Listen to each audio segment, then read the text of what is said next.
नमस्कार प्यारे दोस्तों, जय श्री कृष्णा।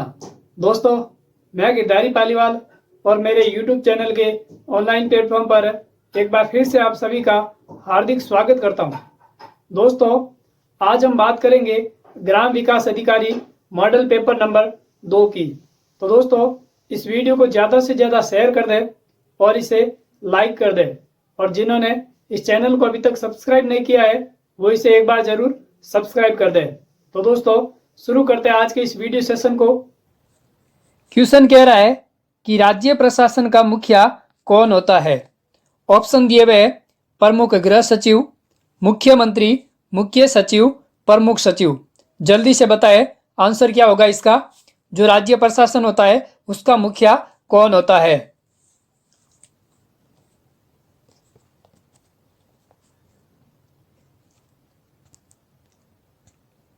तो दोस्तों, यहां पर आपका सी ऑप्शन सही हो जाएगा। मुख्य सचिव राज्य प्रशासन का मुखिया होता है। और मुख्य सचिव का प्रमुख कार्य क्या क्या है। मुख्यमंत्री के प्रधान सलाहकार के रूप में कार्य करता है। किसके रूप में? मुख्यमंत्री के प्रधान सलाहकार के रूप में यह कार्य करता है। और मंत्रिमंडल के सचिव के रूप में, मंत्रिमंडल के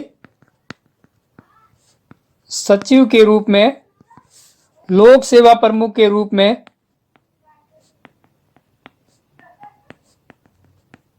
लोक सेवा प्रमुख के रूप में ये जो मुख्य सचिव होता है इन क्षेत्रों में अपना कार्य करता है। और ये राज्य प्रशासन का क्या होता है? मुखिया होता है। तो यहां पर आपका सी ऑप्शन है वो क्या हो जाएगा? सही हो जाएगा। स्क्रीनशॉट ले ले। अगला क्वेश्चन कह रहा है कि राज्यपाल द्वारा नियुक्त किए गए व्यक्तियों में से किसे राज्यपाल द्वारा पद से हटाया जा सकता है। ऑप्शन दिए हुए हैं महाधिवक्ता, राज्य वित्त आयोग के सदस्य, राज्य लोक सेवा आयोग के सदस्य, राज्य विश्वविद्यालय के कुलपति।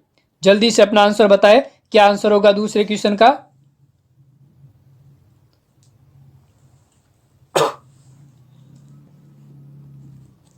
तो प्यारे दोस्तों, यहां पर ए ऑप्शन जिनका भी है वो आपका सही आंसर है। महाधिवक्ता जिसे वो पद से हटा सकता है। और जो महाधिवक्ता है ये राज्य का सर्वोच्च विधि अधिकारी होता है। क्या होता है? राज्य का सर्वोच्च विधि अधिकारी कौन होता है? महाधिवक्ता।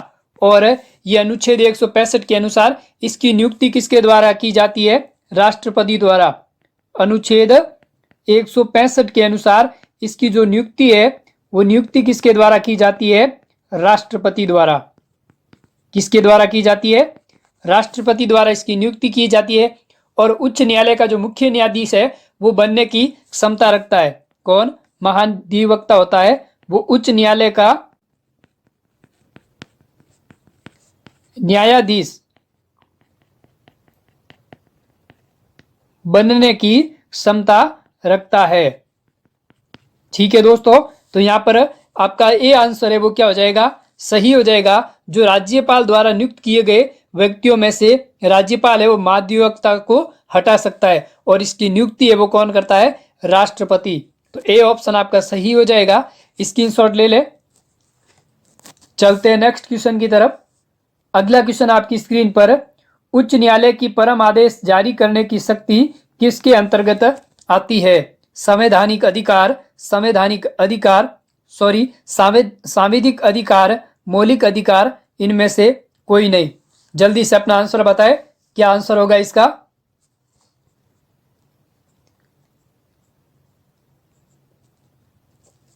तो दोस्तों, उच्च न्यायालय के परम आदेश जारी करने की जो शक्ति होती है वो सांविधिक अधिकार के अंतर्गत आती है। तो बी ऑप्शन आपका क्या हो जाएगा? सही हो जाएगा। स्क्रीनशॉट ले ले। अगला क्वेश्चन कह रहा है कि राज्य निर्वाचन आयुक्त का कार्यकाल कितना होता है। जल्दी से आंसर बताएं। ऑप्शन दिए हुए 6 वर्ष का, 5 वर्ष का, 6 वर्ष या 65 वर्ष की आयु जो भी पहले पूर्ण हो, या 5 वर्ष या 65 वर्ष की आयु जो भी पहले पूर्ण हो। तो राज्य निर्वाचन जो आयुक्त होता है उसका कार्यकाल कितने वर्ष का होता है? दोस्तों यहाँ पर आपका डी ऑप्शन है वो सही हो जाएगा। 5 वर्ष या 65 वर्ष की आयु जो भी पहले पूर्ण हो। तो डी आंसर आपका क्या हो जाएगा, सही हो जाएगा। स्क्रीनशॉट ले ले इसका। अगला क्वेश्चन है, अगला क्वेश्चन कह रहा है कि राज्य मंत्री परिषद सामूहिक रूप से किसके प्रति उत्तरदायी होती है। ऑप्शन दिए हुए हैं, राष्ट्रपति, राज्यपाल, विधानसभा या विधान परिषद। जल्दी से आंसर बताएं, क्या आंसर होगा इसका।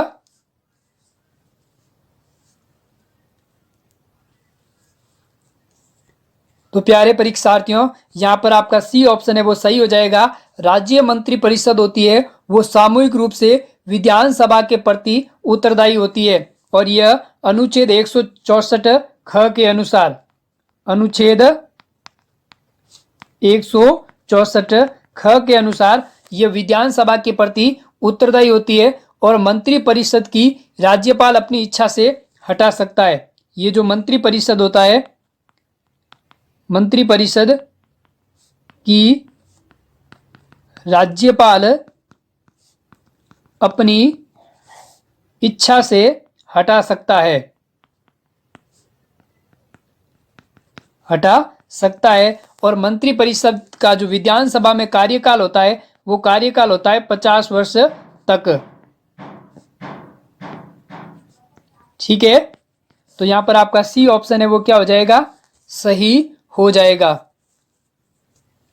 अगला क्वेश्चन है, अधोलिखित में से कौन सा कार्य जिलाधीश का नहीं है।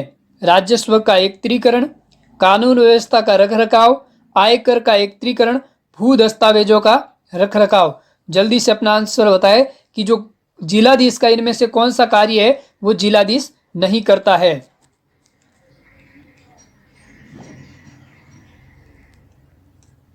तो दोस्तों यहां पर देखिए, राजस्व का एकत्रीकरण ये भी कार्य जिलाधीश का होता है, कानून व्यवस्था का रखरखाव ये भी कार्य जिलाधीश का होता है, लेकिन आयकर का जो एकत्रीकरण है ये कार्य जिलाधीश का नहीं होता है। भू दस्तावेजों का रखरखाव ये भी कार्य जिलाधीश करता है। तो सी ऑप्शन है वो आपका क्या हो जाएगा, सही हो जाएगा। स्क्रीनशॉट ले ले।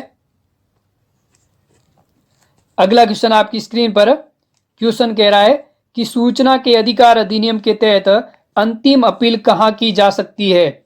मुख्य सचिव को, सर्वोच्च न्यायालय में, विभागीय अध्यक्ष को, राज्य सूचना आयोग में।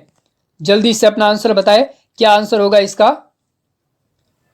सूचना के अधिकार अधिनियम के तहत अंतिम अपील कहां पर की जा सकती है।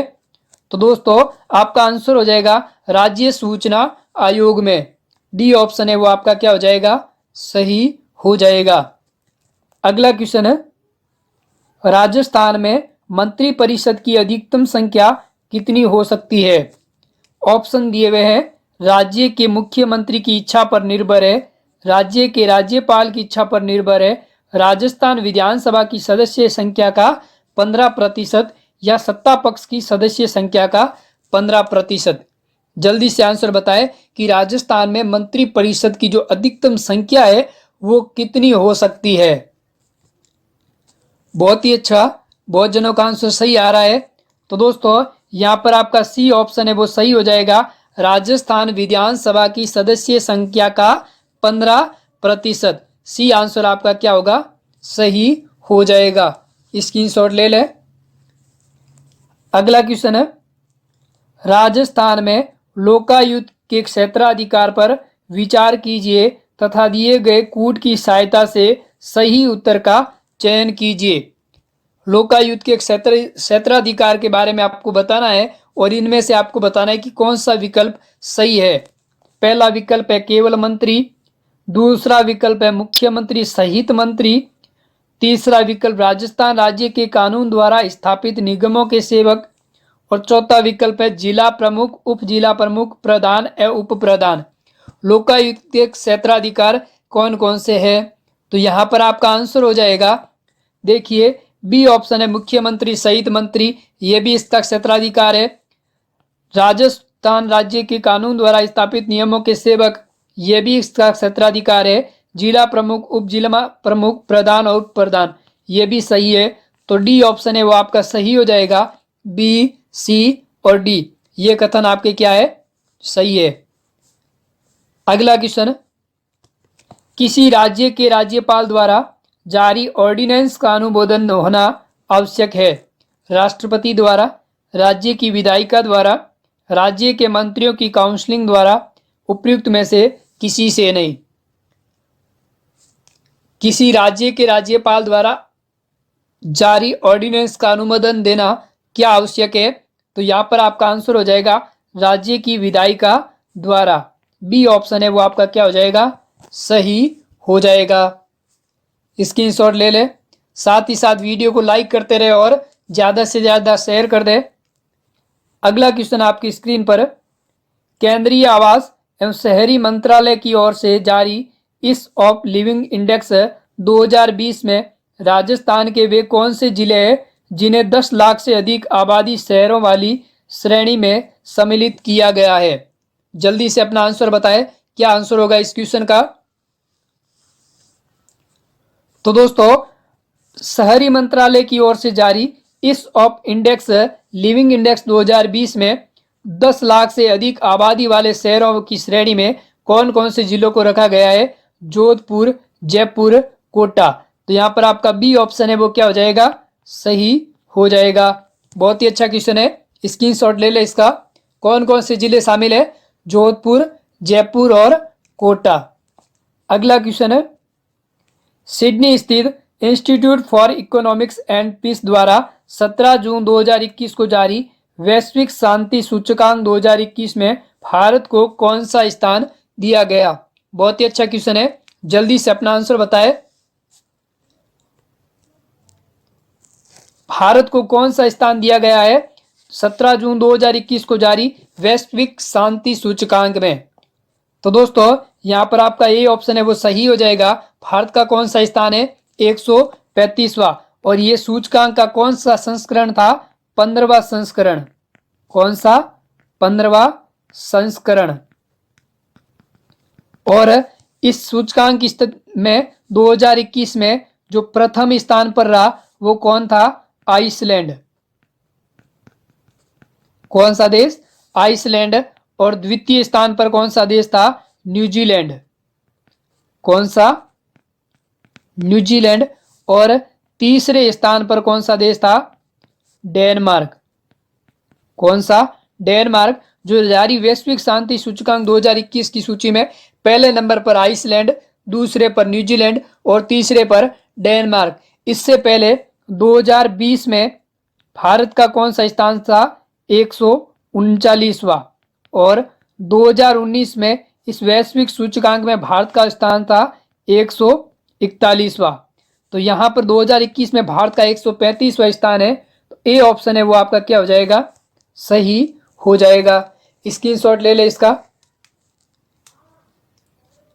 अगला क्वेश्चन है, राजस्थान की वह महिला जिन्हें अंतर्राष्ट्रीय महिला दिवस पर pride of the excellent award 2021 से सम्मानित किया गया। ऑप्शन दिए हुए, प्रिया पूनिया, करिश्मा हाडा, मिताली राज, डॉक्टर कृति भारती।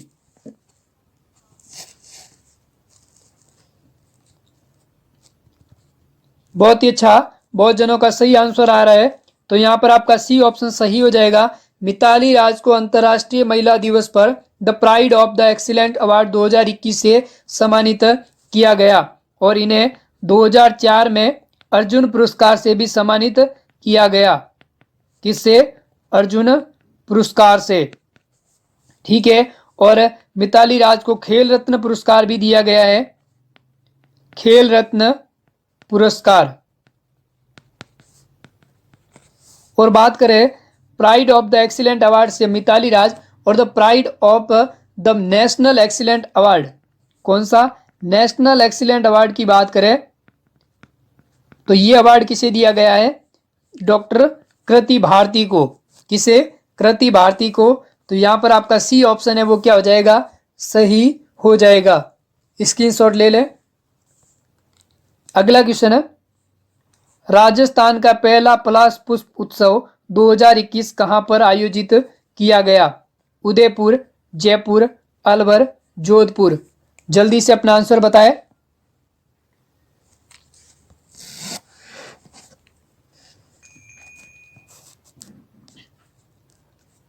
तो दोस्तों यहाँ पर आपका ए ऑप्शन है वो सही हो जाएगा। राजस्थान का पहला पलाश उत्सव है 2021 कहाँ आयोजित किया गया? उदयपुर में। और यह उत्सव कब आयोजित किया गया? विश्व वानिकी दिवस पर। कब? विश्व वानिकी दिवस पर। और इसमें मुख्य अतिथि कौन थे? मुख्य अतिथि कौन थे? जिला कलेक्टर, उदयपुर के जिला कलेक्टर कौन? चेतन देवड़ा। चेतन देवड़ा। तो यहां पर आपका ये आंसर है वो क्या हो जाएगा? सही हो जाएगा। स्क्रीनशॉट ले ले। अगला क्वेश्चन है, हाल ही में राजस्थान में शुरू किए गए राजस्थान टूरिज्म ऐप का ब्रांड एम्बेसडर किसे बनाया गया? ऑप्शन है श्री विनायक विष्णु खेड़ेकर, श्री कांता काशीनाथ, करिश्मा हाड़ा, इनमें से कोई नहीं। बहुत ही अच्छा क्वेश्चन है। जल्दी से अपना आंसर बताएं कि राजस्थान टूरिज्म ऐप का ब्रांड एम्बेसडर किसे बनाया गया? तो दोस्तों जिनका भी सी आंसर आ रहा है बहुत ही अच्छी बात है। करिश्मा हाड़ा को राजस्थान टूरिज्म ऐप का ब्रांड एम्बेसडर बनाया गया। सी आंसर आपका क्या हो जाएगा? सही हो जाएगा। अगला क्वेश्चन है, अब आपके सामने मैथ से संबंधित क्वेश्चन आ रहे हैं, क्योंकि जो ग्राम विकास अधिकारी का पेपर है उसमें हर सब्जेक्ट का अहम रोल होता है। जैसे बात करें Rajasthan history, Indian history, geography, art and culture, currents, Hindi, English, computer, math और रीजनिंग, सब के सब आपके सामने क्वेश्चन देखने को मिलेंगे। तो अब ये सेशन आपके लिए मैथ का है। मैथ के क्वेश्चन है। क्वेश्चन आपकी स्क्रीन पर है। क्वेश्चन कह रहा है कि 50,000 का 10% वार्षिक ब्याज की दर से संयोजित 2 वर्ष का चक्रवृद्धि ब्याज कितना होगा? जल्दी से अपना आंसर बताएं, क्या आंसर होगा? आपसे क्वेश्चन में कंपाउंड इंटरेस्ट पूछ रहा है, सीआई। तो यहां पर देखिए सबसे पहले आपका मिश्रधन निकाल ले। मिश्रधन बराबर क्या होता है? पी कोष्टक 1 प्लस आर बट्टा 100 की पावर टी। जहां पर आपका जो पी होता है, पी क्या होता है? मूलधन। आर आपका क्या होता है? दर। और टी क्या होता है? समय। वैल्यू रख ले। पी बराबर आपके पास कितना है? 50,000 इंटू 1 प्लस आर, 1 प्लस 10/100 की पावर कितनी? 2। ठीक है, अब सॉल्व कर ले। 50,000 इंटू 100 एकम 100, 100 प्लस 10 कितना? 110/100 इंटू 110/100। अब देखिए 2 जीरो से 2 जीरो गए, ये 2 जीरो से ये 2 जीरो गए। सॉल्व कर ले, कितना आंसर आ जाएगा? 5 इंटू 110 इंटू 110 कितना हो जाएगा? 11 का स्क्वायर 121 और 2 जीरो। सॉल्व कर ले। 5 एकम 5, 2 जीरो ये पीछे वाले, 5 दूनी 10, हासिल की 1, 5 एकम 5 और 1 6। कितने आ गए? 60,500। तो मिश्रधन कंपाउंड इंटरेस्ट क्या हो जाएगा? मिश्रधन माइनस मूलधन। देखिए मिश्रधन कितना? 60,500 और मूलधन कितना? 50,000। तो कितना आ जाएगा आपका आंसर? है 10,500। तो बी ऑप्शन है वो आपका क्या हो जाएगा? सही हो जाएगा। जिनका भी बी आंसर आ रहा है वो क्या होगा? सही होगा। जल्दी से इसका स्क्रीनशॉट ले ले।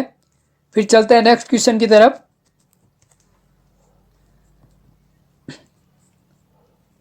अगला क्वेश्चन आपकी स्क्रीन पर है। क्वेश्चन कह रहा है कि दो संख्याओं का महत्तम समापवर्तीय तथा लघुत्तम समापवर्तीय क्रमशः 16 तथा 140 है। यदि एक संख्या 32 है तो दूसरी संख्या ज्ञात करें। जल्दी से अपना आंसर बताएं, क्या आंसर होगा इसका?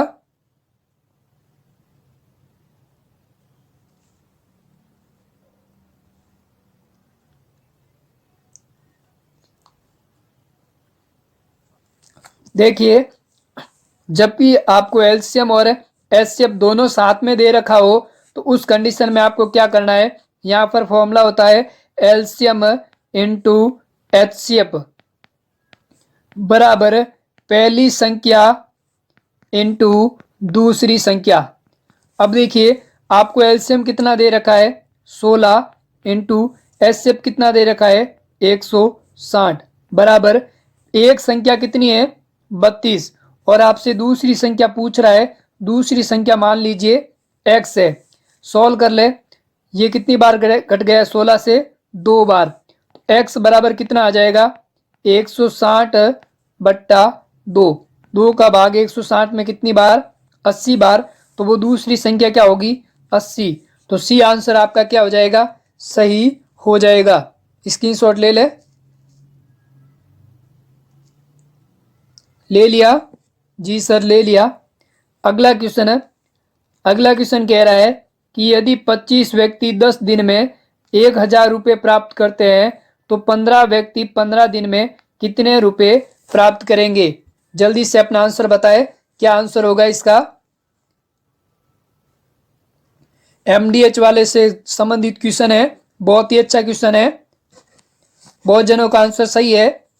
देखिए एमडीएच का फॉर्मूला क्या कहता है, M1D1 H1 अपॉन W1 बराबर M2D2 H2 अपॉन W2, जहां पर M1 क्या होता है, जहां पर M बराबर होता है व्यक्ति,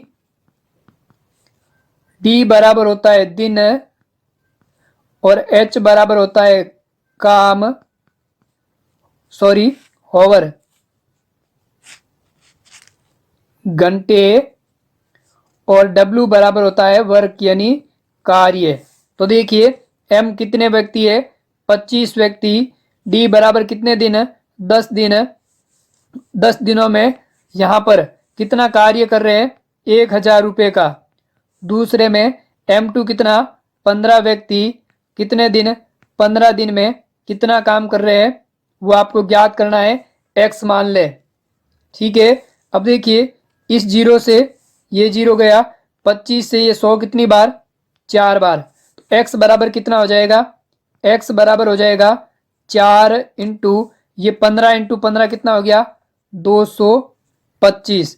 सॉल्व कर ले, 5 चौक 20 हासिल की 2, 4 दूनी 8 और 2 10, 4 दूनी 8 और 1 9, x बराबर कितना आ गया 900 रुपये।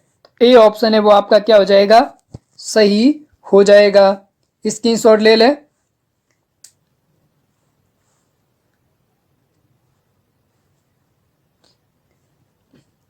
नेक्स्ट क्वेश्चन है, क्वेश्चन कह रहा है कि 50 पेनों को बेचने पर एक दुकानदार को 10 पेनों के विक्रय मूल्य के बराबर हानि हुई तो उसका हानि प्रतिशत ज्ञात करो।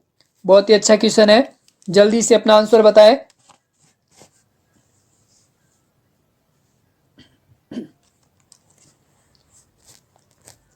देखिए क्वेश्चन में कह रहा है कि 50 पेनों को बेचने पर एक दुकानदार को 10 पेनों के विक्रय मूल्य के बराबर हानि होती है। क्या होती है हानि होती है। तो देखिए 50 पेन को बेचने पर उसको क्या हो रहा है 10 पेन के विक्रय मूल्य यानी कि 10 इंटू एसपी, एसपी क्या होता है सेलिंग प्राइस, उसको क्या हो रही है हानि हो रही है। तो हानि क्या होता है सीपी माइनस एसपी, क्या होता है सीपी माइनस एसपी। सॉल्व कर ले, 50 इंटू सीपी कितना हो जाएगा 50 सीपी माइनस 50 इंटू एसपी कितना हो जाएगा 50 एसपी बराबर कितना हो जाएगा 10 एसपी। अब देखिए 50 सीपी बराबर ये माइनस का 50 एसपी इधर आएगा तो प्लस का 50 एसपी हो जाएगा, और प्लस का 50 एसपी और 10 एसपी कितना हो जाएगा 60 एसपी। अब देखिए सीपी बट्टा एसपी बराबर क्या हो जाएगा 60 बट्टा 50। अब देखिए क्या हुआ यहां पर, इसको क्या हुआ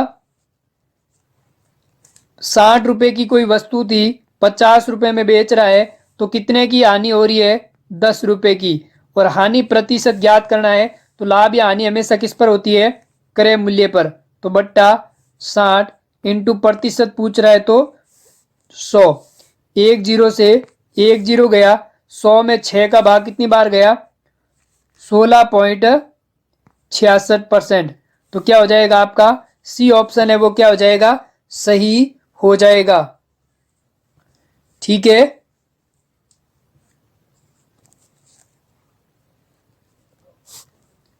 स्क्रीनशॉट ले ले इसका।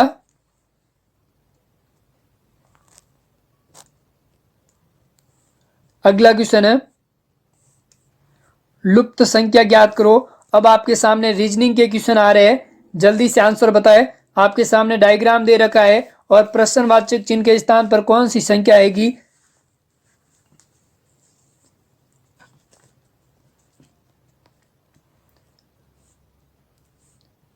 बहुत अच्छा, बहुत जनों का सही आंसर आ रहा है। तो देखिए यहां पर क्या हो रहा है, सबसे पहले 3 में 2 जोड़ दीजिए, कितना आ रहा है 5।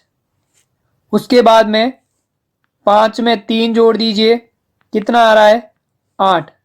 उसके बाद में 8 में 4 जोड़ दीजिए, कितना आ रहा है 12। 12 में 5 जोड़ने पर 17, और 17 में कितना जोड़ेंगे 6। 17 में 6 जोड़ने पर कितना आ जाएगा 23। तो आपका सी ऑप्शन है वो क्या हो जाएगा, सही हो जाएगा।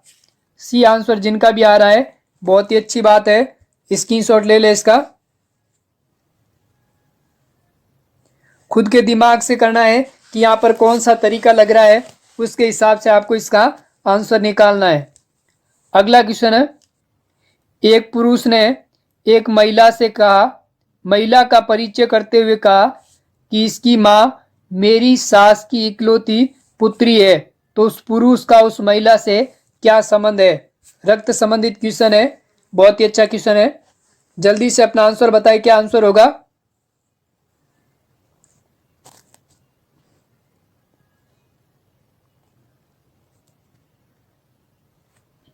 बहुत जनों का सही आंसर आ रहा है, तो एक बार इधर देख लीजिए।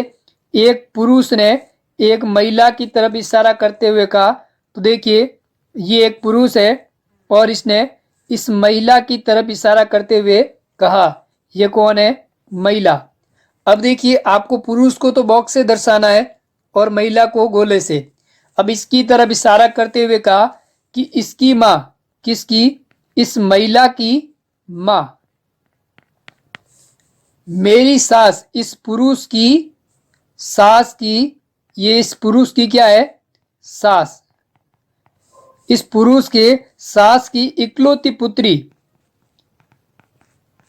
ये इस पुरुष के सास की क्या है, इकलौती पुत्री है। इसका मतलब ये पुरुष के सास की इकलौती पुत्री है, तो ये इस पुरुष के ये क्या हो गई, पत्नी, क्या हो गई, पत्नी। तो वो कह रहा है कि उस पुरुष का, इस पुरुष का इस महिला से क्या संबंध है। जब ये इसकी पत्नी है तो ये इसकी क्या हो गई, पुत्री। तो इस पुरुष, ये इस महिला के क्या लगेगा, पिता। तो डी ऑप्शन है वो आपका क्या हो जाएगा, सही हो जाएगा।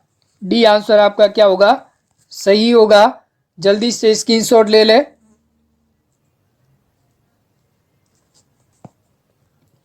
अगला क्वेश्चन आपकी स्क्रीन पर, एक कक्षा में 15 विद्यार्थी है। मोहन का स्थान ऊपर से 5वां तथा अजय मोहन से 3 स्थान नीचे है। अजय तथा मोहन के मध्य कितने विद्यार्थी होंगे। बहुत ही अच्छा क्वेश्चन है, सीटिंग अरेंजमेंट का क्वेश्चन है। जल्दी अपना आंसर बताएं।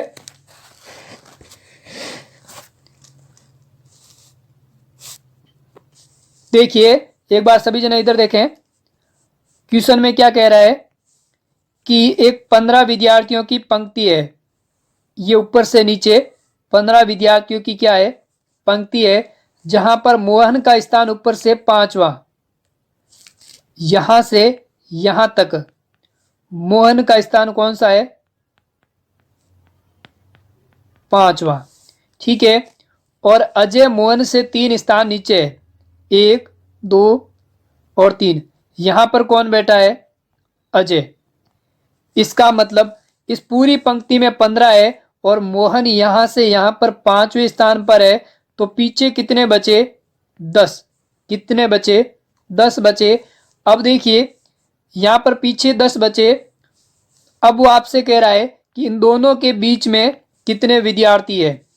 तो देखिए जब मोहन का ऊपर से 5वां है तो अजय का ऊपर से कौन सा हो जाएगा? 7वां। कौन सा हो जाएगा? 7वां। और नीचे से अजय का कौन सा स्थान हो जाएगा? नीचे से इसका हो जाएगा 8वां स्थान। कौन सा? 8वां स्थान।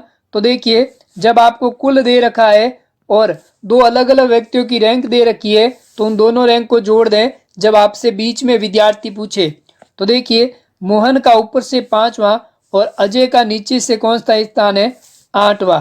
तो देखिए 15 माइनस 5 प्लस 8 कितना हो जाएगा? 13। 15 में से 13 गया 2। तो इन दोनों के बीच में कितने विद्यार्थी होंगे? 2 विद्यार्थी। बी ऑप्शन आपका सही हो जाएगा। स्क्रीनशॉट ले ले। चलते अगले क्वेश्चन की तरफ। अगला क्वेश्चन है, यदि एक कूट भाषा में HIGH को 8 9 7 8 लिखा जाता है तो DEAF को क्या लिखा जाएगा? जल्दी बताएं क्या आंसर होगा और साथ ही साथ वीडियो को ज़्यादा से ज़्यादा शेयर कर दें और इसे लाइक कर दें।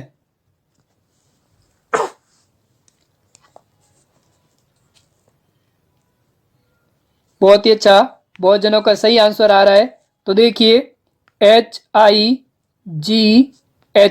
इसको क्या लिख रहा है? 8 9 7 8। देखिए वो किस प्रकार लिख रहा है। अगर बात करें अपन अल्फाबेट में इनके क्रम की तो देखिए H का क्रम कौन सा होता है? 8वां, I का 9, G का 7 और H का 8। इसका मतलब ये अल्फाबेटिक क्रम के हिसाब से इनको लिख रहा है। तो देखिए DEAF क्या हो जाएगा? D का क्रमांक क्या होता है? 4 नंबर। तो देखिए पहला ऑप्शन देखें तो 1 नंबर आ रहा है, इसका मतलब ये गलत। दूसरे ऑप्शन में 1 नंबर आ रहा है, ये भी गलत। तीसरा और चौथे में से कोई सही हो सकता है। तो बात करें ई की, तो ई का क्रमांक क्या होता है? 5। क्या होता है? 5। तो सेप्टी नंबर पर 5 यहाँ आ रहा है और यहाँ पर 6 आ रहा है, तो ये भी गलत। तो आपका सी ऑप्शन है वो क्या हो जाएगा? सही हो जाएगा, जहां पर ए का क्रमांक 1 और एफ का क्रमांक 6। तो 4 5 1 6। तो सी आंसर आपका क्या हो जाएगा? सही हो जाएगा। स्क्रीनशॉट ले ले। अगला क्वेश्चन है, क्षेत्रफल और आयतन के आधार पर विश्व की सबसे बड़ी झील। राजस्थान और ज्योग्राफी के क्वेश्चन आपके सामने है। अब अपने आंसर देने हैं। ज्योग्राफी से संबंधित क्वेश्चन है कि क्षेत्रफल और आयतन के आधार पर विश्व की सबसे बड़ी झील कौन सी है? सरल सागर, कैस्पियन सागर, बेकाल झील या मिशिगन झील। जल्दी से अपना आंसर बताए, क्या आंसर होगा इसका?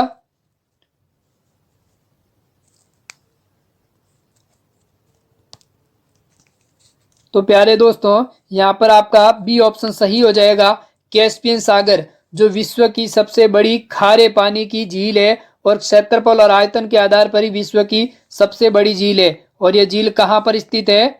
रूस में।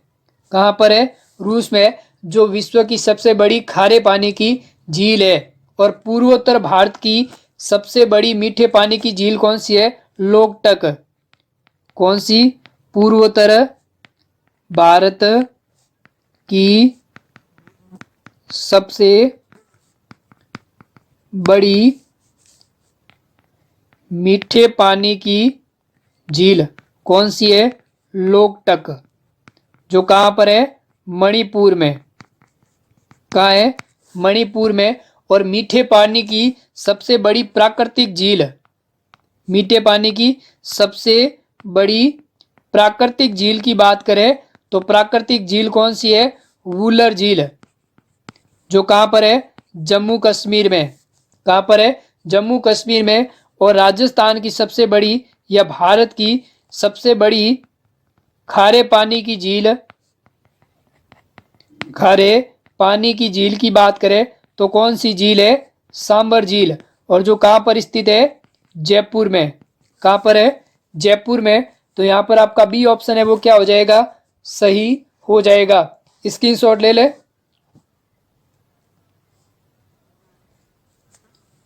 अगला क्वेश्चन है, नियाग्रा जलप्रपात किन दो झीलों के मध्य स्थित है? जल्दी से अपना आंसर बताए कि जो नियाग्रा जलप्रपात है वो किन दो झीलों के मध्य स्थित है।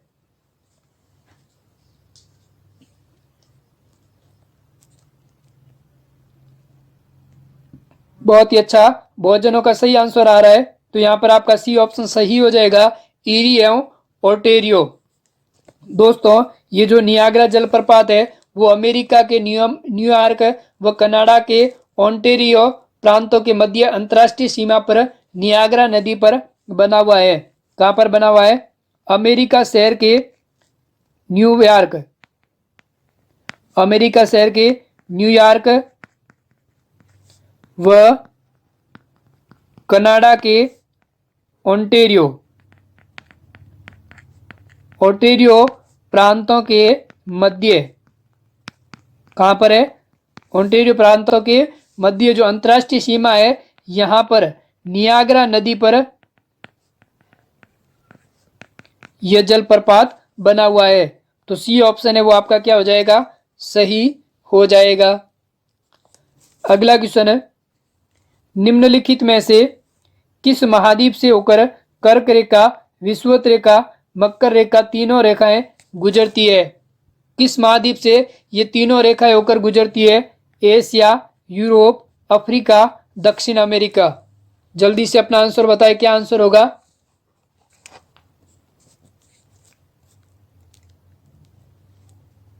तो दोस्तों, यहां पर आपका सी ऑप्शन सही हो जाएगा। अफ्रीका महाद्वीप से ये तीनों रेखाएं कर्क रेखा, विषुवत रेखा और मकर रेखा तीनों रेखाएं गुजरती है। बात करें कर्क रेखा की, तो जो कर्क रेखा है वो 23.5 डिग्री यानी 23 डिग्री 30 मिनट उत्तरी अक्षांश और विषुवत, जिसका दूसरा नाम क्या है? भूमध्य रेखा,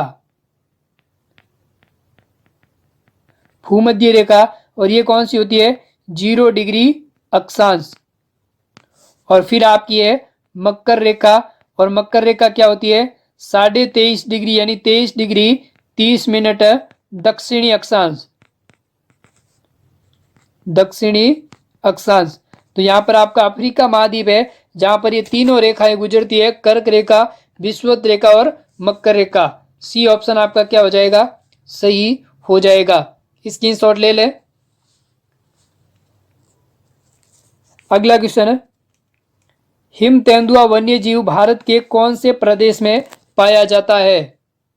हिमाचल प्रदेश, पूर्वी भारत, दक्षिणी भारत, पश्चिमी भारत। जल्दी से बताएं क्या आंसर होगा। हिम तेंदुआ वन्य जीव भारत के कौन से प्रदेश में पाया जाता है? तो यहां पर आपका ऑप्शन हो जाएगा, ए ऑप्शन है वो सही हो जाएगा, हिमाचल प्रदेश। ए आंसर आपका क्या हो जाएगा? सही हो जाएगा। स्क्रीनशॉट ले ले। अगला क्वेश्चन है, हरित गृह प्रभाव हेतु निम्न में से कौन सी गैस उत्तरदायी नहीं है? Carbon dioxide, nitrous oxide, methane या इनमें से कोई नहीं? तो दोस्तों, बात करें हरित गृह प्रभाव में, तो देखिए कार्बन डाइऑक्साइड गैस ये भी इसके लिए उत्तरदायी होती है, नाइट्रस ऑक्साइड ये भी उत्तरदायी होती है, मीथेन ये भी उत्तरदायी होती है, और साथ ही साथ एक क्लोरोफ्लोरोकार्बन, कार्बन ये गैस भी हरित गृह प्रभाव के लिए उत्तरदायी होती है। एक वाष्प, दूसरा ओजोन आदि, ये सारी की सारी गैसें हैं वो हरित गृह प्रभाव में उत्तरदायी होती है। तो आपका डी ऑप्शन है वो सही हो जाएगा, इनमें से कोई नहीं। डी आंसर आपका क्या होगा? सही होगा। स्क्रीनशॉट ले ले। अगला क्वेश्चन है, पेरिस जलवायु शिखर सम्मेलन कब आयोजित किया गया?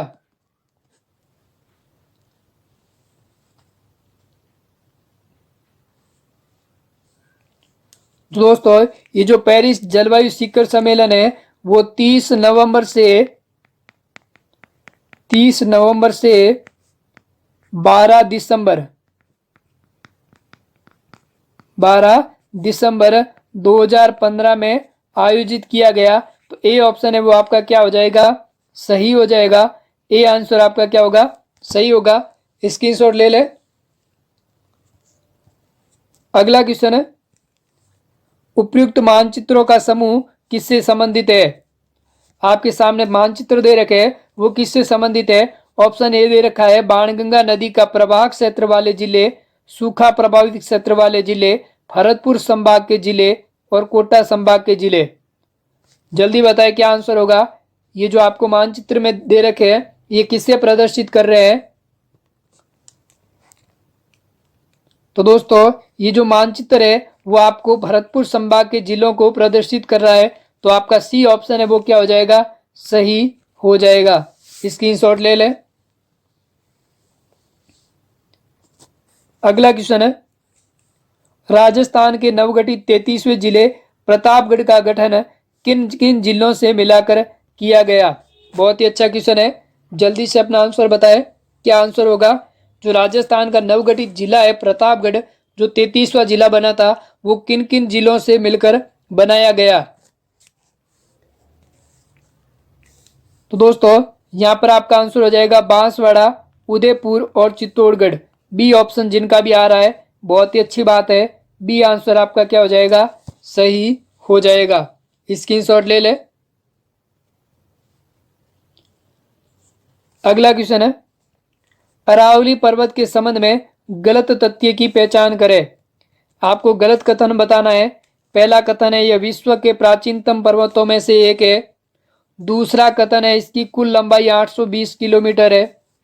इसका अधिकांश विस्तार राजस्थान राज्य में है। इसकी सबसे ऊंची चोटी गुरु शिखर है। तो कौन सा कथन गलत है उसको बताना है। तो दोस्तों बात करें सबसे पहले कथन की, तो यह विश्व के प्राचीनतम पर्वतों में से एक है। ये कथन आपका सही है। इसकी कुल लंबाई 820 किलोमीटर नहीं, ये आपका कथन गलत है। इसकी कुल लंबाई की बात करें तो इसकी कुल लंबाई है 692 किलोमीटर।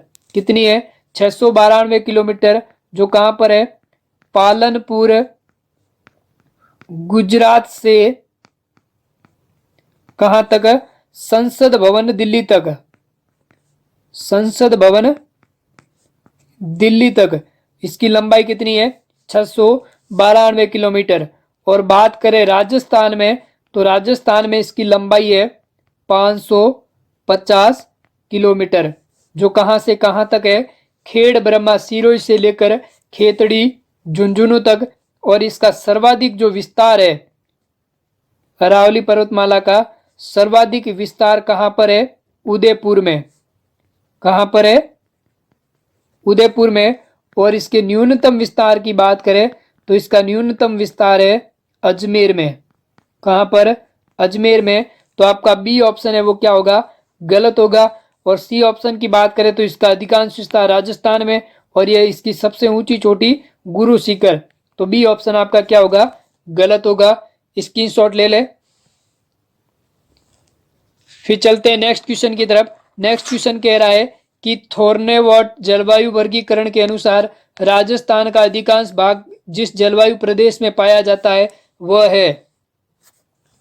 थॉर्नवॉट के अनुसार इसका जलवायु प्रदेश है वो सबसे ज्यादा कौन से भाग में पाया जाता है। तो इसका आंसर क्या होगा, जल्दी बताएं। तो दोस्तों यहां पर आपका सी ऑप्शन सही हो जाएगा, DAW। और थॉर्नेवॉट का जो जलवायु वर्गीकरण है इसका आधार क्या था, वनस्पति। इसके वर्गीकरण का जो आधार है वो आधार था वनस्पति पर निष्कर्ष करना। ठीक है। और प्रथम बार इसने वर्गीकरण किया था कब, प्रथम बार इसका वर्गीकरण किया 1931 में। और इसका संशोधन हुआ 1948 में। कब हुआ, संशोधन हुआ 1948 में थॉर्नेट के अनुसार। और कोपेन के जलवायु वर्गीकरण की बात करें, किसके, कोपेन के, तो कोपेन ने अपने जलवायु वर्गीकरण को भी 4 भागों में बांटा था। कौन कौन सा, BW, HW और BSHW और CWG और AW। ठीक है। तो यहाँ पर सी ऑप्शन है वो आपका क्या हो जाएगा, सही हो जाएगा। स्क्रीनशॉट ले लें। अगला क्वेश्चन है, राजस्थान में पलाया झीलों की रचना कहाँ हुई?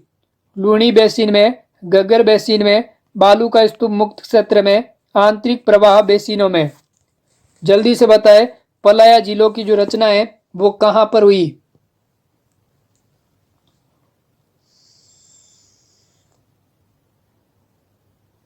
तो दोस्तों आपका आंसर सी आंसर सही हो जाएगा। बालू का स्तूप मुक्त क्षेत्र में पलाया झीलों की रचना हुई। स्क्रीनशॉट ले ले। अगला क्वेश्चन है, राजस्थान सरकार द्वारा पहली वन नीति का अनुमोदन कब किया गया?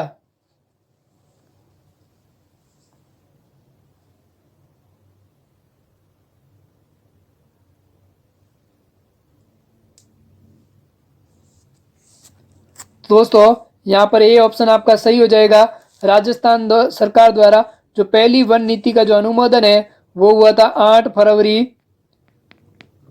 2010 को। ठीक है।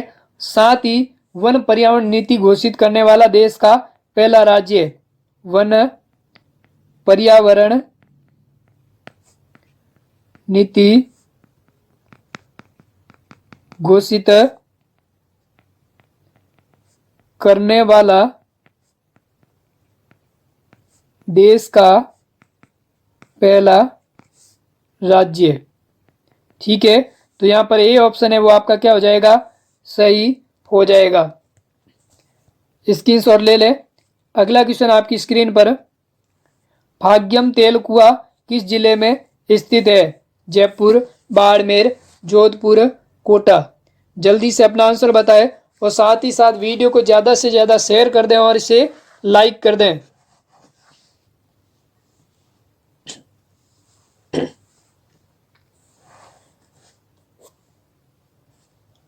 तो दोस्तों भाग्यम जो तेल कुआं है वो बाड़मेर जिले में स्थित है, जो बाड़मेर जिले में देश की सबसे बड़ी तेल भंडार क्षेत्र, देश का सबसे बड़ा तेल भंडार क्षेत्र कहां पर है? बाड़मेर जिले में। और मंगला के साथ साथ, किसके साथ? मंगला के साथ साथ भाग्यम और ऐश्वर्या, भाग्यम और ऐश्वर्या तेल क्षेत्र है वो इस बाड़मेर क्षेत्र में है और इसका देश को 27% योगदान दिया जाता है। कितना? 27% योगदान। तो बी ऑप्शन है वो आपका क्या हो जाएगा, सही हो जाएगा। अगला क्वेश्चन है, राजस्थान का पहला स्पाइस पार्क कहां स्थापित किया गया? कोटा, जोधपुर, जालोर, नागौर।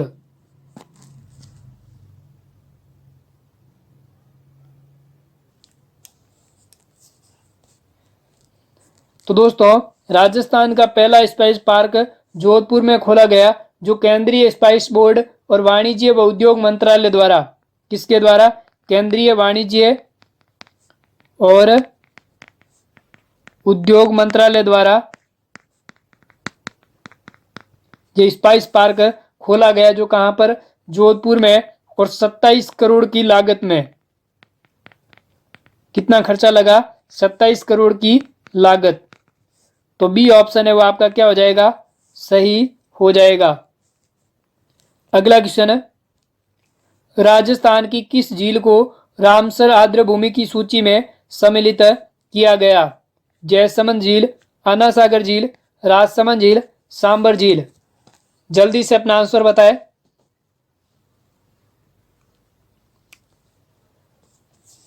तो दोस्तों राजस्थान की सांबर झील को रामसर साइड आर्द्र भूमि में सम्मिलित किया गया और यह झील भारत की सबसे बड़ी खारे पानी की झील है। भारत की सबसे बड़ी खारे पानी की झील। और इसे रामसर आर्द्र भूमि में कब सम्मिलित किया गया? 1990 में। तो डी ऑप्शन है वो आपका क्या हो जाएगा, सही हो जाएगा। स्क्रीनशॉट ले ले। अगला क्वेश्चन है, निम्नलिखित में से कौन सी नदी उत्खात भूमि के लिए विख्यात है? चंबल, कृष्णा, गोदावरी, तुंगभद्रा। उत्खात भूमि के लिए कौन सी नदी विख्यात है? बहुत ही अच्छा, बहुत जनों का सही आंसर आ रहा है। तो यहाँ पर आपका ये आंसर सही हो जाएगा। चंबल नदी है जो उत्खात भूमि के लिए विख्यात है। अगला क्वेश्चन है, निम्न में से राजस्थान में कौन सा मैग्नीज खनन का क्षेत्र नहीं है? लीलवाणी, कालाखूंटा, तिम्मा मोरी, राजपुरा।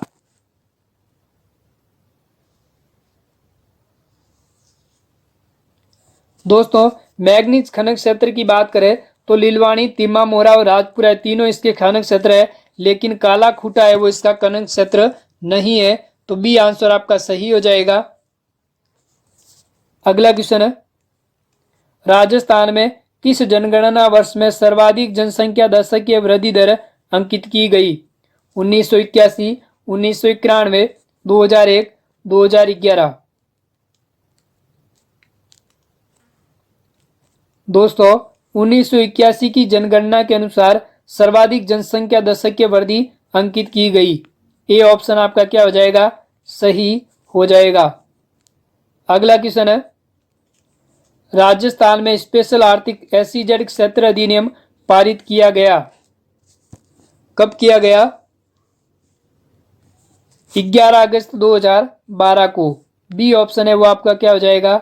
सही हो जाएगा। सॉरी, सही कर देना यहां पर 10 सितंबर 2013 को। ए ऑप्शन आपका क्या हो जाएगा? सही हो जाएगा। अगला क्वेश्चन है,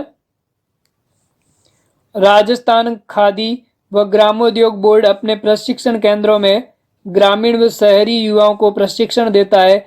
ये केंद्र स्थित है कहां पर स्थित है? ग्रामीण बोर्ड और राजस्थान खादी अपने प्रशिक्षण केंद्रों में ग्रामीण और शहरी युवाओं को प्रशिक्षण देता है, वो क्षेत्र कहां पर स्थित है?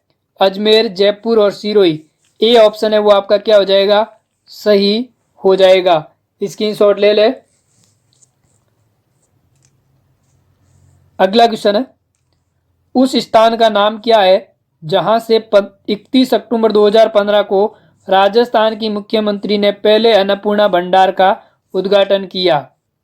बहुत ही अच्छा क्वेश्चन है। कहां से किया था इसका उद्घाटन? दोस्तों, यहां पर आपका भंबोरी, बी ऑप्शन सही हो जाएगा। राजस्थान की मुख्यमंत्री वसुंधरा राजे द्वारा यह उद्घाटन किया गया है। भंबोरी कहां पर है? जयपुर जिले। कहां पर है? जयपुर जिले की जोटवाड़ा पंचायत। कौन सी? जोटवाड़ा पंचायत के भंबोरी गांव में 31 अक्टूबर 2015 को अन्नपूर्णा भंडार का उद्घाटन किया। तो बी आंसर आपका क्या हो जाएगा? सही हो जाएगा। अगला क्वेश्चन है, राजस्थान में 20 सितंबर 2017 को नहर पर बना प्रथम सौर ऊर्जा प्लांट का प्रारंभ कहां किया गया? फलोदी, लूणकरणसर, मेनावली, सूरतगढ़।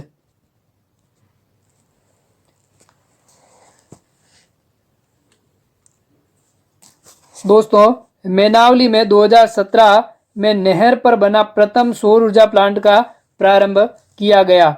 सी ऑप्शन है वो आपका क्या हो जाएगा? सही हो जाएगा।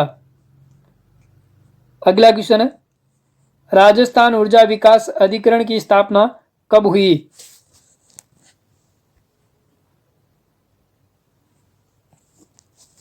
दोस्तों, ऊर्जा विकास अधिकरण की जो स्थापना है वो स्थापना हुई थी 21 जनवरी 1985 को। कब हुई? 21 जनवरी 1985 को। तो सी ऑप्शन है वो आपका क्या हो जाएगा? सही हो जाएगा। स्क्रीनशॉट ले ले। अगला क्वेश्चन है, किसके द्वारा गरीबी को सर्वोत्तम तरीके से परिभाषित किया जा सकता है? कृषि की उत्पादकता से, बेरोजगारी से, पोषणिक आवश्यकता से या आय में असमानता से?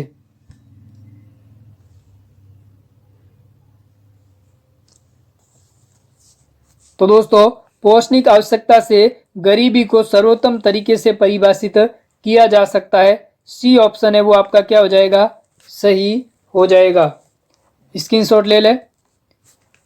अगला क्वेश्चन है, अगला क्वेश्चन आपकी स्क्रीन पर कि वर्ष 2011 की जनगणना के अनुसार कुल 3 करोड़ श्रम शक्ति में कितने बेरोजगार व्यक्ति आंके गए।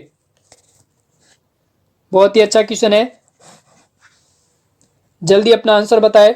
और दोस्तों साथ ही साथ वीडियो को शेयर करते रहे, क्योंकि जो ग्राम विकास अधिकारी का जो मॉडल पेपर का जो सेशन चल रहा है वो आपके लिए बहुत ही लाभदायक साबित होगा। इससे रिलेटेड आपके सामने एग्जाम में क्वेश्चन देखने को मिलेंगे। तो इसका आंसर बताएं, क्या आंसर होगा कि जो श्रम शक्ति में कितने बेरोजगार है वो 3 करोड़ श्रम शक्ति में आके गए हैं। तो आपका डी ऑप्शन सही हो जाएगा, 33 लाख। डी आंसर जिनका भी आ रहा है बहुत ही अच्छी बात है। अगला क्वेश्चन है, राष्ट्रीय सैंपल सर्वेक्षण संगठन NSSO में वर्ष 2011-12 के 68वें दौर के अनुसार राजस्थान में सामान्य स्थिति के अनुसार बेरोजगारी दरों के संबंध में निम्न में से कौन से कथन सही है। कौन कौन से कथन सही है वो बताना है। तो यहां पर दोस्तों आपका बी आंसर सही होगा।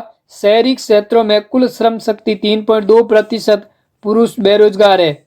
बी आंसर आपका क्या हो जाएगा, सही हो जाएगा। बाकी ए, सी और डी तीनों के तीनों कथन क्या है, गलत है।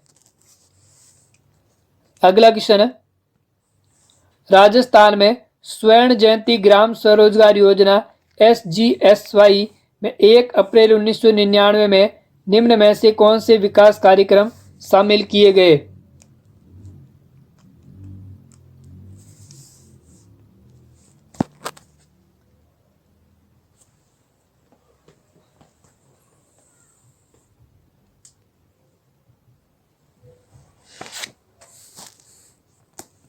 दोस्तों सी ऑप्शन आपका सही हो जाएगा, गंगा कल्याण योजना और कुआं स्कीम।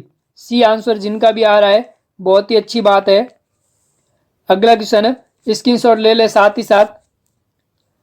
अगला क्वेश्चन कह रहा है कि तेंदुलकर अनुमान 2009 के अनुसार 2004-5 में भारतीय जनसंख्या का लगभग कितना प्रतिशत गरीबी रेखा से जीवन नीचे व्यतीत कर रहा है।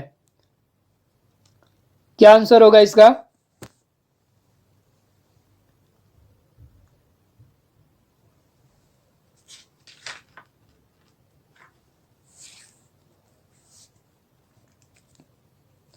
%37.2%। डी ऑप्शन आपका सही हो जाएगा। अगला क्वेश्चन है, राजस्थान के ग्रामीण क्षेत्रों में गरीबी उन्मूलन हेतु सबसे महत्वपूर्ण कार्यक्रम राष्ट्रीय ग्रामीण विकास कार्यक्रम, समग्र ग्रामीण विकास कार्यक्रम, समन्वित ग्रामीण विकास कार्यक्रम या ग्रामीण भूमिहीन हेतु रोजगार गारंटी कार्यक्रम। कौन सा कार्यक्रम महत्वपूर्ण है, जल्दी आंसर बताएं।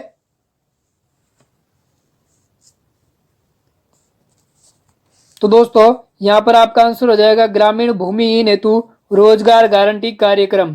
डी ऑप्शन आपका क्या हो जाएगा, सही हो जाएगा। अगला क्वेश्चन है, किस मंदिर के बारे में कहा जाता है कि उसके निर्माण में पानी के स्थान पर घी के इस्तेमाल किया गया। बहुत ही अच्छा क्वेश्चन है। कौन से मंदिर में कहा गया है कि पानी के स्थान पर घी का निर्माण किया गया। बहुत ही अच्छा क्वेश्चन है। यहां पर बी ऑप्शन आपका सही हो जाएगा, पांडासा जैन मंदिर। इस मंदिर का निर्माण कब हुआ, 15वीं शताब्दी में। कब हुआ, 15वीं शताब्दी में। और इस मंदिर के निर्माण के समय पानी के स्थान पर इसकी नींव में घी का इस्तेमाल किया गया। और इसका जो निर्माण है वो किनके द्वारा कराया गया, भांडासा ओसवाल द्वारा। किसके द्वारा, भांडासा ओसवाल, इनके द्वारा इस मंदिर का निर्माण करवाया गया। और इस मंदिर के निर्माण के समय 40,000 किलो घी यानी 40 टन घी का उपयोग किया गया। तो यहां पर बी ऑप्शन है वो आपका सही हो जाएगा। स्क्रीनशॉट ले ले। अगला क्वेश्चन आपकी स्क्रीन पर, गोरा धाय की छतरी का निर्माण किसने करवाया? राजा अजीत सिंह, गंगा सिंह, जसवंत सिंह, ईश्वर सिंह। जल्दी बताएं क्या आंसर होगा। तो दोस्तों, गोरा धाय की जो छतरी है इसका निर्माण राजा अजीत सिंह ने 1712 ईस्वी में करवाया। कब कराया? 1712 ईस्वी में। और ये जो छतरी है वो कितनी है? 6 खंभों की छतरी। ठीक है, तो यहां पर ए ऑप्शन है वो आपका क्या हो जाएगा? सही हो जाएगा। स्क्रीनशॉट ले ले। अगला क्वेश्चन है, राग मंजरी, रागमाला जैसे प्रसिद्ध संगीत ग्रंथों के रचयिता कौन थे? पुंडरीक विठल, उद्योतम सूरी, महाकवि वृंद, सारंगधर। राग मंजरी और रागमाला के प्रसिद्ध रचयिता।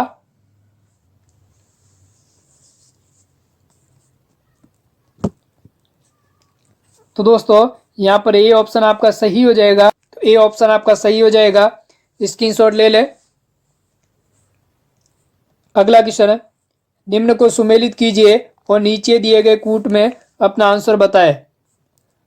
एक तरफ स्थान दे रखा है, दूसरी तरफ जगह।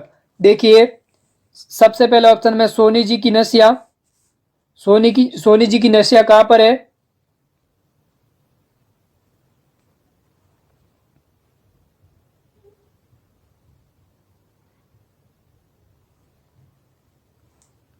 सोनी जी की नसिया कहां पर है आपके?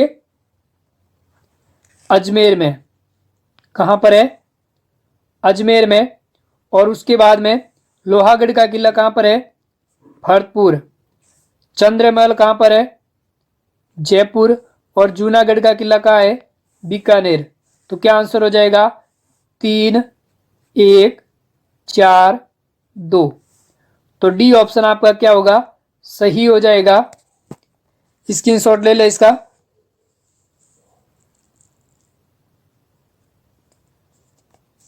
अगला क्वेश्चन है, राजस्थान की भाषा के लिए राजस्थानी शब्द का प्रयोग सर्वप्रथम किसने किया था? कवि कुशल Labh, Suryamal Mishran, George Abraham Grierson, James Tod.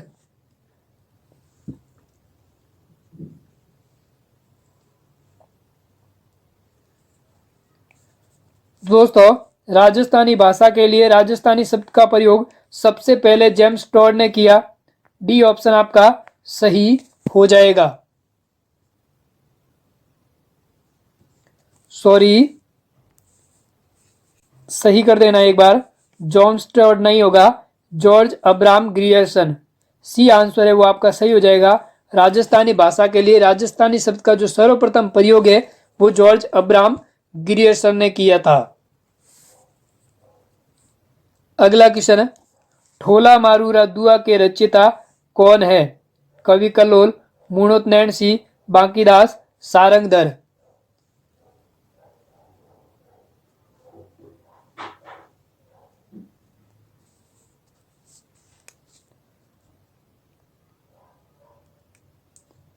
तो दोस्तों, यहां पर आपका आंसर हो जाएगा, ये आंसर सही हो जाएगा। ठोला मारूरा दुआ के रचयिता कवि कल्लोल है। ये आंसर आपका क्या हो जाएगा? सही हो जाएगा।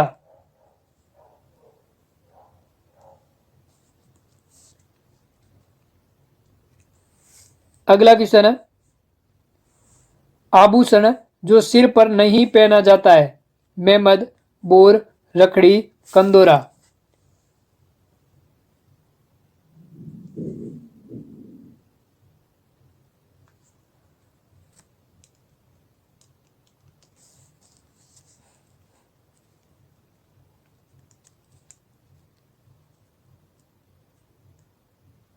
तो दोस्तों, देखिए, बात करें मेहमद, बोर और रखड़ी, ये तीनों के तीनों सिर में पहने जाते हैं, लेकिन जो कंदूरा आभूषण है ये कमर में पहना जाता है। कहां पर? कमर में पहना जाता है। तो डी ऑप्शन आपका क्या हो जाएगा? सही हो जाएगा। अगला क्वेश्चन है, लोकनाट्य के रूप में पाबू जी की फड़ अत्यंत लोकप्रिय है, तो पाबू जी क्या है? लोक कलाकार, लोक नायक, लोक साहित्यकार या स्वतंत्रता सेनानी?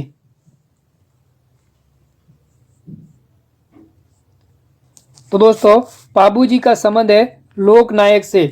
इनका जन्म, अगर बात करें पाबू जी के जन्म की, तो जन्म हुआ था कोल्लू फलोदी में। कोल्लू कहाँ है? फलोदी। ठीक है। और इनका जो निधन है वो निधन हुआ था देचू में। और इनके पिताजी का नाम धांधल जी।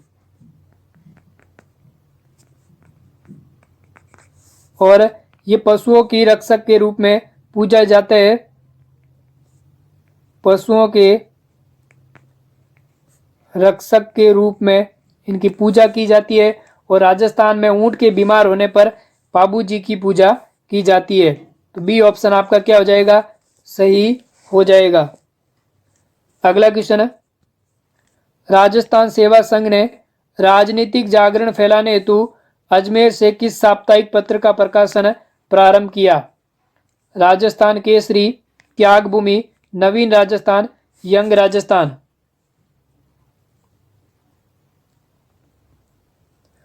दोस्तों राजस्थान सेवा संघ ने राजनीतिक जागरण फैलाने हेतु अजमेर से नवीन राजस्थान नामक समाचार पत्र का प्रकाशन किया। सी ऑप्शन आपका सही हो जाएगा। स्क्रीनशॉट ले ले इसका।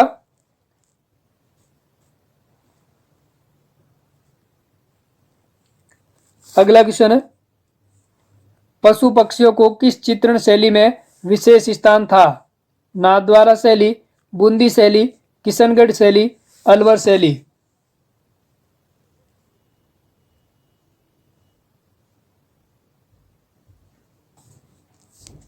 तो दोस्तों पशु पक्षियों के लिए बूंदी शैली में विशेष स्थान प्राप्त है। तो बी ऑप्शन आपका क्या हो जाएगा? सही हो जाएगा। अगला क्वेश्चन है, भारत में निर्मित प्रथम कंप्यूटर है? सिद्धार्थ, परम, मेगा, साइबर? कंप्यूटर से संबंधित क्वेश्चन है, बहुत ही अच्छे क्वेश्चन है। एग्जाम की दृष्टि से देखा जाए तो जल्दी से आंसर बताएं कि भारत में निर्मित प्रथम कंप्यूटर।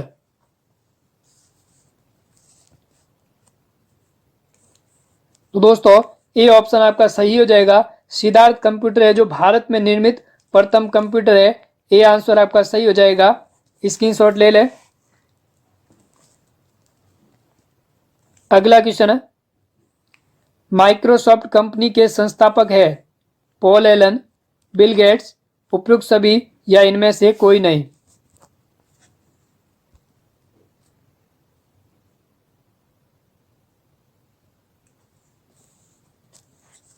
दोस्तों माइक्रोसॉफ्ट कंपनी के जो संस्थापक है पॉल एलन और बिल गेट्स दोनों के दोनों हैं।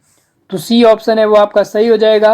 बात करें माइक्रोसॉफ्ट कंपनी की तो इसकी स्थापना 4 अप्रैल 1975 में। ठीक है। और बात करें बिल गेट्स की तो बिल गेट्स दुनिया के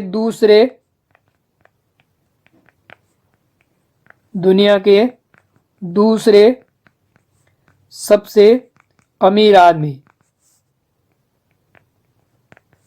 तो यहां पर सी ऑप्शन आपका सही हो जाएगा। स्क्रीनशॉट ले ले।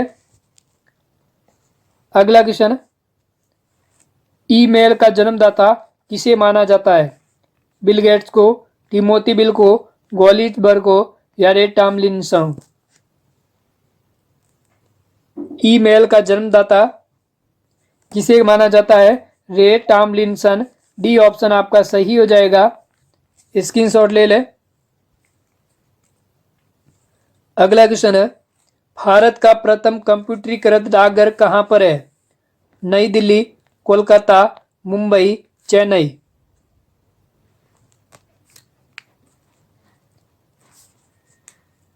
जल्दी बताएं आंसर। जिनका भी आंसर ए आ रहा है बहुत ही अच्छी बात है। भारत का प्रथम कंप्यूटरीकृत डाकघर है वो नई दिल्ली में स्थित है। ए आंसर आपका सही हो जाएगा। अगला क्वेश्चन, RAM का पूर्ण रूप क्या है? RAM की फुल फॉर्म है बतानी है। ऑप्शन दिए हुए random access memory, ready application model, read access memory, remote access machine. क्या आंसर होगा? रैम का पूर्ण रूप क्या है? Random access memory. A option आपका क्या हो जाएगा? सही हो जाएगा। स्क्रीनशॉट ले ले। अगला क्वेश्चन, सीडी रोम का पूर्ण रूप क्या है? Core disk read only memory, compact disk read only memory, circular disk read only memory, उपयुक्त में से कोई नहीं। सीडी रोम का पूर्ण रूप क्या हो जाएगा? Compact disk read only memory. B option है वो आपका क्या हो जाएगा? सही हो जाएगा। स्क्रीनशॉट ले ले। अगला क्वेश्चन, निम्नलिखित उत्पादों में से कौन सा उत्पाद पोटेशियम ब्रांड का नाम से बेचा जाता है? पोटियम ब्रांड नाम से बेचा जाता है। Mobile chip, computer chip, computer या माइक्रो प्रोसेसर। पोटियम ब्रांड के नाम से किसे बेचा जाता है?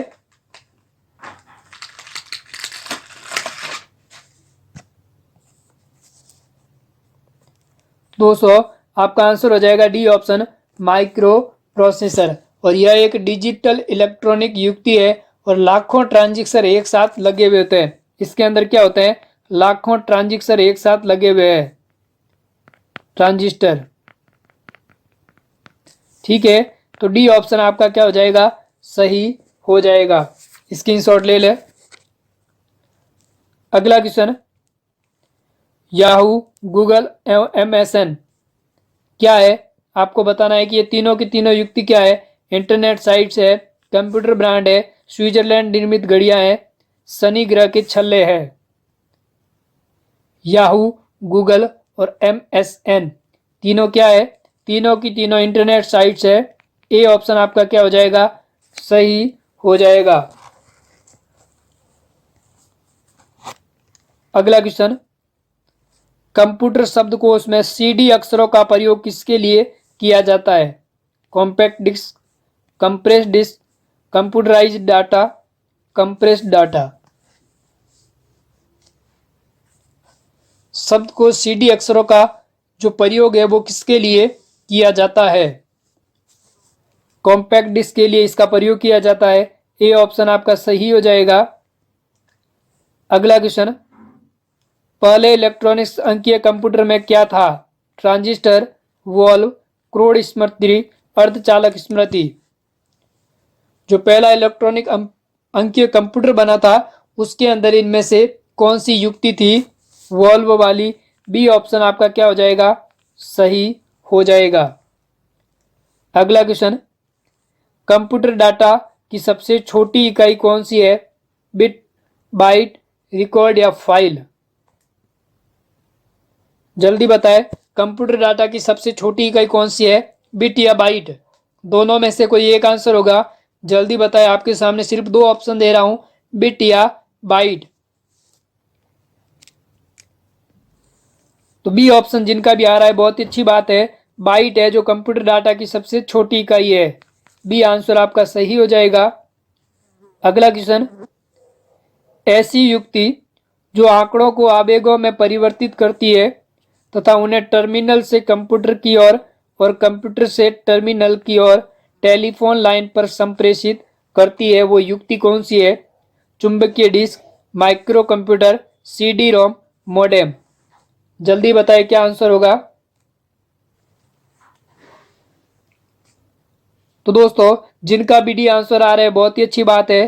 डी आंसर आपका सही हो जाएगा। मोडेम एक ऐसी युक्ति है जो आंकड़ों को आवेगों में परिवर्तित करती है तथा टर्मिनल से कंप्यूटर की ओर और कंप्यूटर से टर्मिनल की ओर टेलीफोन लाइन पर संप्रेषित करती है। डी आंसर आपका सही हो जाएगा। स्क्रीनशॉट ले ले। अगला क्वेश्चन, डाटा के प्रेषण की गति को मापने के लिए सामान्यतः प्रयुक्त एकक है मेगाहर्ट्ज, संप्रतिक प्रति सेकंड, बिट प्रति सेकंड, नैनो सेकंड।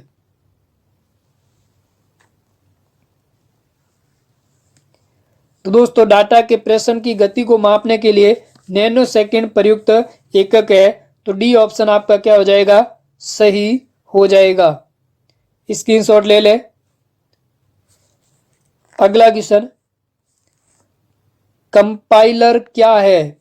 एक ऐसा प्रोग्राम जो असेंबली भाषा प्रोग्राम को मशीन भाषा में परिवर्तित करता है। मशीन भाषा में लिखित कोई प्रोग्राम एक ऐसा प्रोग्राम जो उच्च स्तरीय भाषा को मशीन भाषा में अंतरित करता है। एक ऐसा प्रोग्राम जो उच्च स्तरीय भाषा को प्रोग्राम को दूसरी उच्च स्तरीय भाषा में अंतरित करता है। जल्दी बताएं कंपाइलर का क्या काम है?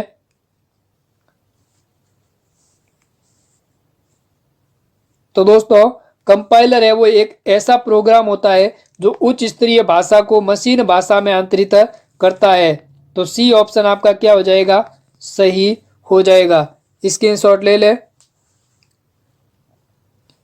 अगला क्वेश्चन है, चतुर्थ पीढ़ी का मुख्य अवयव था ट्रांजिस्टर, वृहद एकीकृत परिपथ, एकीकृत परिपथ, निर्वात नलिका। जल्दी बताएं क्या आंसर होगा। चतुर्थ पीढ़ी का जो मुख्य अवयव है वो क्या था, वृहद एकीकृत परिपथ। बी ऑप्शन आपका सही हो जाएगा। स्क्रीनशॉट ले ले। अगला क्वेश्चन, अर्नेट क्या है? दूरदर्शन का एक धारावाहिक, एक कोयला खदान का नाम, कंप्यूटर का प्रोग्राम, एक कंप्यूटर नेटवर्क। जल्दी बताएं अर्नेट क्या है। बहुत अच्छा, बहुत जनों का सही आंसर आ रहा है। तो दोस्तों अर्नेट है जो एक प्रकार का कंप्यूटर नेटवर्क है। डी ऑप्शन आपका सही हो जाएगा। स्क्रीनशॉट ले ले। अगला क्वेश्चन, तो दोस्तों आज के इस वीडियो सेशन में इतना ही। मिलते हैं नेक्स्ट क्लास में नए मॉडल टेस्ट के साथ। ये जो मॉडल पेपर चल रहे हैं वो आपके लिए बहुत ही लाभदायक है एग्जाम की दृष्टि से। ग्राम विकास अधिकारी के जो मॉडल पेपर है, तो दोस्तों अगर आपको आज का वीडियो अच्छा लगा है तो इसे ज़्यादा से ज़्यादा शेयर करना और इसे लाइक करना, और जिन्होंने इस चैनल को अभी तक सब्सक्राइब नहीं किया है वो इसे एक बार ज़रूर सब्सक्राइब कर देना। तब तक के लिए धन्यवाद।